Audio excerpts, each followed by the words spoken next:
खुलुमबाय बड' लेटेस्ट आपडेटआव बयखौबो बरायबाय रादाबखौ फरायदों आं प्रमद खाख्लारिया।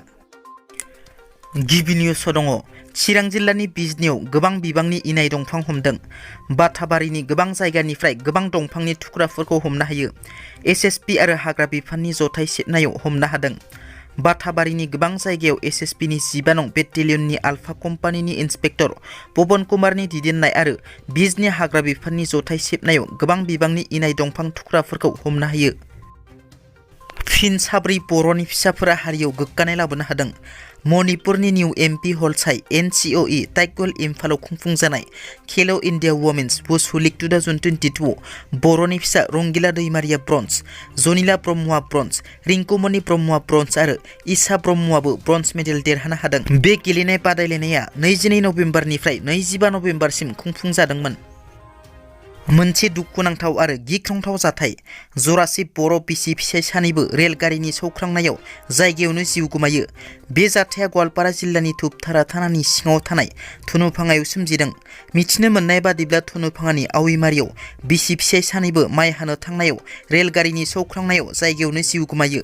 बे गिख्रंथाव जाथायाव जिउ गोमानाय सानैखौ फिसाय 70 बोसोर बैसोनि ललित महन दैमारि आरो बिसि 65 बोसोर बैसोनि रखिया दैमारि होननानै सिनायथिनाय जादों। जरासे बिसि फिसाय सानैया आविमारिनि आबादथिलियाव फुंनि समाव माइ हानो गोदान रेल लाइनजों थांगासिनो दंमोन। नाथाय बेबादि समावनो गोदानै बेखेवनाय निउ बङाइगावनिफ्राय धुपधारासिम थांनाय रेलगारिया हरखाब फैनानै सौख्रांलाङो। बे जाथायाव जिउ गोमानाय बिसि फिसाय सानैबो गोदान रेल लाइनजों रेलगारि खारनायखौ मिथियावनो बेबादि जाथाया नुजाथिदों होननानै जायगानि सुबुंफोरा सन्देह खालामदों। रायजो राजाफोरनो रादाय होनायखौ हमथानो हायाखै। सोलायनायनि स्ल'गेनजों खुंथाय गोहोआव फैनाय बिटिआरनि गाहाय प्रमद बर'आ अन्थाइ खाम्फा गायसंनायनि 1 बोसोर बारलांनायनि उनावबो जागायाखै लामानि पाका लुनाय खामानिखौ। बाक्सा जिल्ला कक्लाबारि परिषद बियाबनि सिङाव थानाय हुदुकाटा रामपुर फोनांजाब लामानि पाका खालामनाय खामानिया दिनैसिमबो जागायाखै। पाका खालामनायनि थाखाय थांनाय 1 बोसोर सिगाङावनो अन्थाइ खाम्फा गायसंदोंमोन बिटिआरनि गाहाय प्रमद बर'आ, नाथाय दिनैसिम लुनानै होआखै।